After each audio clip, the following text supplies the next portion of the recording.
Many claim that Trajann Valoris is the greatest warrior to have ever held the title of Captain General, one of the most powerful military appointments in the Imperium. Valoris is responsible for the overall defenses of the Sol system, Terra, and the Emperor himself. Trajann is the first of the 3 Custodes introduced to us that we can actually get our hands on in the upcoming Gathering of Demigods legendary release event.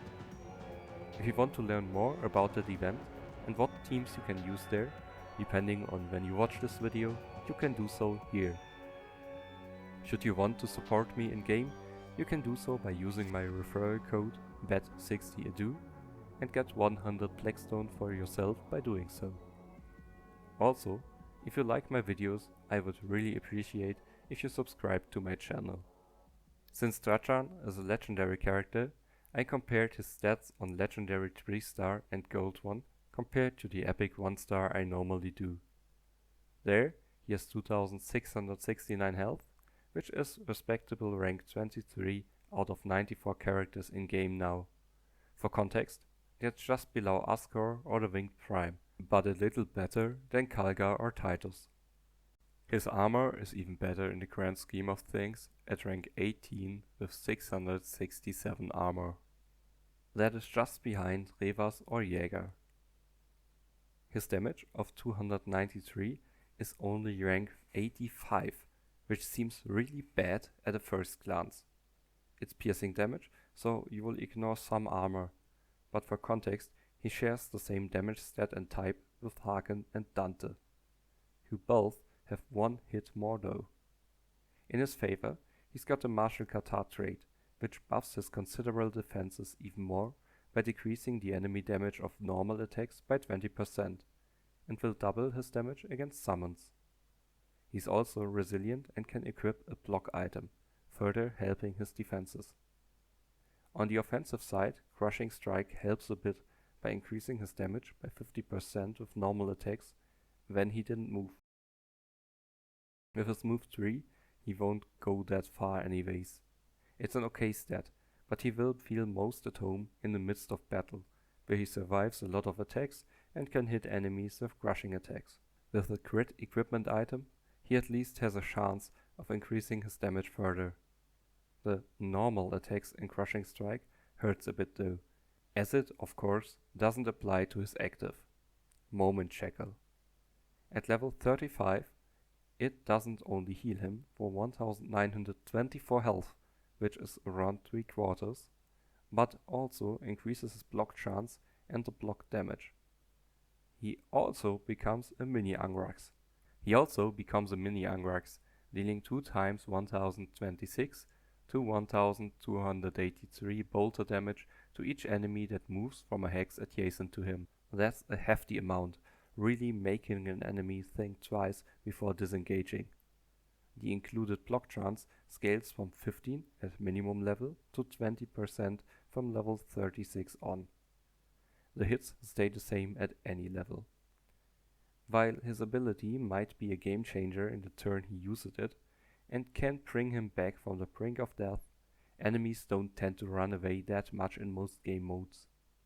You could potentially use it next to a spawn point in Onslaught, or a legendary release event, or survival, just before the next wave spawns.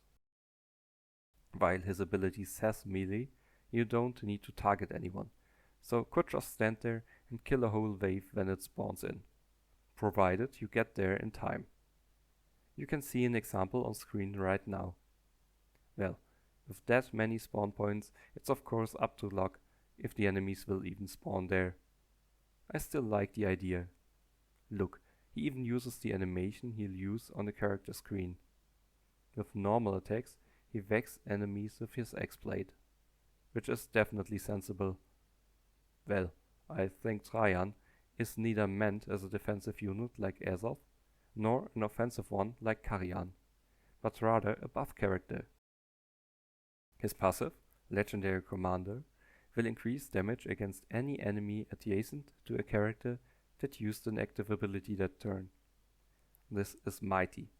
There's some nice synergy with the other Custodes, who will use their abilities multiple times and thus making this kick in more often. Without that, the use of Trajann's passive is a limited resource. It doesn't count for the character using that ability himself, by the way. If the affected enemy is also next to Trajann, friendly characters do 2 more hits against them with their first attack that is not a normal attack. I think we have to thank Ro for that last half sentence. And it's just such a shame, since Vicarian's passive attacks will be buffed by this. In the turn in which he uses his active, that is his first special attack for the round. His big target hit could have become even more impressive with that. Up to level 26 is only 1 hit, by the way, but 2 is the maximum. The additional hits combined with the extra damage might absolutely work against guild raid bosses. Maybe that 1-hit team is finally coming together, combining him with Vitruvius and Toriad for even more additional hits from big hitters like Tavak or Shozil. A shame Sho doesn't have a non-normal attack. Maybe you can think of more combinations, let me know in the comments. It's only natural that in a game like Tacticus a certain amount of balancing has to be kept, so Trajann can't be the demigod he is on tabletop. He is definitely a bulky character that will live through a lot of hits and is pretty self-sustaining with healing himself, which could be great in longer game modes. Killing some enemies while doing so and being even less likely to be killed is the cherry on top. On every other turn, his damage is nothing to write home about. His active does also indirectly buff all those around him though. If he uses it next to an enemy, that enemy will take more damage, and especially in guild raids, your other heroes might use the actives in that turn to make it even better. Extra hits is a rare effect, and having one more character that can trigger them is quite exciting. In hero release events, he scores for melee only, max 3 hits, minimum 3 hits, crushing strike, resilient, bolter, and piercing. With his arrival, crushing strike is now 5 characters strong and could actually happen. He is what Isaac was to Genestealer cults, really tying the faction together. Custodes seem to thrive on using their active, buffing themselves and those around them with it, which makes for some really nice synergies. I applaud Snowprint introducing them all together. We don't have to speculate and scratch our heads if an ability will make sense later on, but instead know that everything ties together nicely. If you have any questions about any interactions Trajann has with other characters, ask away, and I try to answer them in the following days and collect them in a pinned comment. Watch my other Custodes videos so you can see the faction click as well, and I'll see you in the next video.